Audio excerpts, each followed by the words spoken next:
को बतलाया। कल 7 बजे इसी ग्राउंड के अंदर ईदगाह मैदान में जिले से हजारों की तादाद में लोग, हमें पूरा यकीन है कि आएंगे, क्योंकि ये जहां वक्त का मामला है वहीं पर हमारे देश के दस्तूर का मामला है। देश बचाओ, दस्तूर बचाओ, वक्त बचाओ।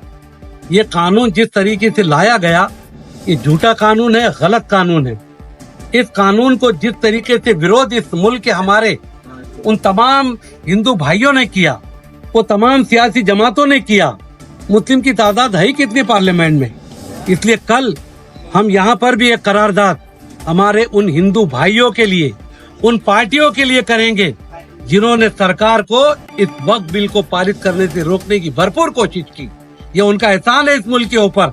तो सरकार हिंदू मुस्लिम चाहती थी और सरकार हिंदू मुस्लिम करने में नाकाम हुई। हमारे पार्लियामेंट में, राज्यसभा में मेजॉरिटी से हमारे हिंदू भाइयों ने इस बिल का विरोध किया और इस बिल को रोकने की कोशिश की। आज सुप्रीम कोर्ट में मैटर है, सुप्रीम कोर्ट में चल रहा है। हमें पूरी उम्मीद है कि बाबा साहेब आम्बेडकर के बनाए हुए इस दस्तूर के खिलाफ जो अमेंडमेंट आएगी, सुप्रीम कोर्ट उसको रिजेक्ट करेगी। ये भरोसे के साथ लोगों में जन जागृति हो।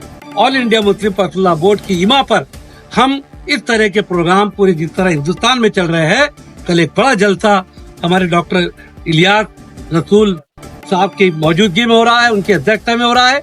आपके माध्यम से गुजारिश है कि जिस तरीके से कहा गया, मूसलाधार आंधी हो, तूफान हो, ये परीक्षा है, वक्त बचाने की परीक्षा है, देश बचाने की परीक्षा है, दस्तूर बचाने की परीक्षा है। और हमें पूरी उम्मीद है कि जलगांव और खानदेश के लोग बाहिम्मत और जुर्रतमंद लोग हैं, तमाम अपने घर छोड़कर इस मैदान में जमा होंगे। यही आपके माध्यम से उनसे अपील भी करते हैं। और 7 से रात 10 बजे तक ये प्रोग्राम चलेगा, वक्त पे खत्म होगा। सालार नगर के अंदर इकरा स्कूल का जो ग्राउंड है, ओपन स्पेस, वहाँ पर हमारी जो टीम है, हमारे अफजल जनाब, मुश्ताक भाई और अनीस भाई, पीएस साहब वगैरह, इन लोगों ने जिम्मेदारी ली है। सारी पार्किंग की व्यवस्था आप पीछे सालार नगर में करके पीछे की गेट से यहाँ पर आ सकते हैं। बहुत बहुत शुक्रिया। 23 मई 2025 जुमा शाम 7 बजे से 10 बजे तक मुस्लिम ईदगाह मैदान पर Muslim all India personal law board की जानिब से और वक्त बचाओ समिति और वक्त बचाओ कोऑर्डिनेशन समिति के माध्यम से एक जलसा यानी जाहिर सभा होने जा रही है। सभी से मुद्देबाना गुजारिश है कि इस सभा में ज़्यादा से ज़्यादा तादाद में आकर इस जाहिर सभा को यहाँ पे यशस्वी करो। उसकी जो बात है वो हम सब तक पहुँचनी चाहिए और वो बात हम आगे तक पहुँचानी चाहिए। इसके लिए ये दोनों समितियों ने ये इतना बड़ा प्रोग्राम का आयोजन किया है, इसलिए लिहाजा आपसे गुजारिश है कि आप जरूर इस मौके पर यहाँ पे आके हम इस बात को सुने कि वक्त कैसा हमारे खिलाफ है। शुक्रिया। आज इस जगह पर तहफ़्फ़ुज़ औक़ाफ़ कमेटी, कोऑर्डिनेशन कमेटी, दोनों ग्रुप के जिम्मेदारान यहाँ पर मौजूद है। और आइंदा कल यानी 23 मई 2025 बरोज जुमा बाद नमाज मगरिब यानी 7 बजे से लेकर रात 10 बजे तक ईदगाह मैदान जलगांव में एक अजीमुश्शान प्रोग्राम, भव्य सभा यहाँ पर ली जा रही है। आप जानते हैं कि वक्फ का जो काला कानून इस जालिम सरकार ने औकाफ की जायदाद पर नाजायज कब्जे के लिए जिस कानून को लाया है, उस कानून का विरोध करते हुए all India Muslim personal law board के आदेश पर, उनकी हिदायत पर पूरे भारत में एहतजाजी जलसे, आंदोलन, मेमोरेंडम दिए जा रहे हैं और जन जागरूकता, बेदारी के प्रोग्राम भी लिए जा रहे हैं।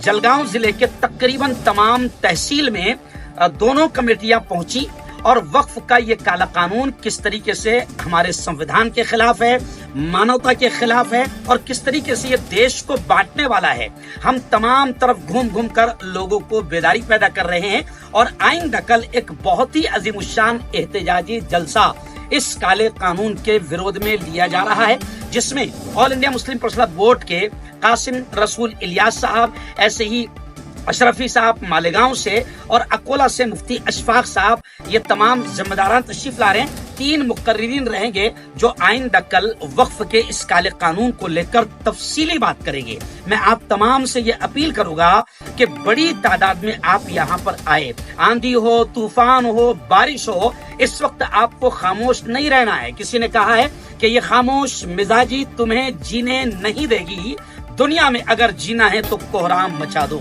मैं तमाम भाइयों से गुजारिश करूंगा कि आंधी तूफान 5 बजे के वक्त में मौसलाधार बारिश आएगी, आप रुकने की कोशिश करेंगे मगर नहीं, अल्लाह की जायदाद, अल्लाह की मिल्कियत, वक्फ की जायदाद को बचाने के लिए आपको मैदान में आना होगा। और कल आप आएंगे इंशाअल्लाह हश्र के मैदान में इसका बेहतर सिला अल्लाह की जानिब से आप पाएंगे, क्योंकि वक्फ की जायदाद को बचाना आपकी, मेरी, हम सब की जिम्मेदारी है।